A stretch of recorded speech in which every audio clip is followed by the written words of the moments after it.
আচ্ছা ঠিক আছে, মেকআপ করে দেবো। আচ্ছা ঠিক আছে। তো চাইছো তুমি? আমি মেকআপ করব। তা তুমি তো সুন্দর করে মেকআপ করে এসছো, আবার কি মেকআপ করবে? তোমাকে তো ভালো লাগছে দেখতে। ওই ওইটার মতন মেকআপ করব।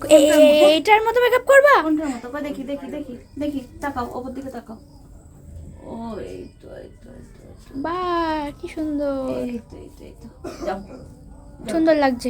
দেখে Makeup আছো? হয়ে গেছে, কমপ্লিট।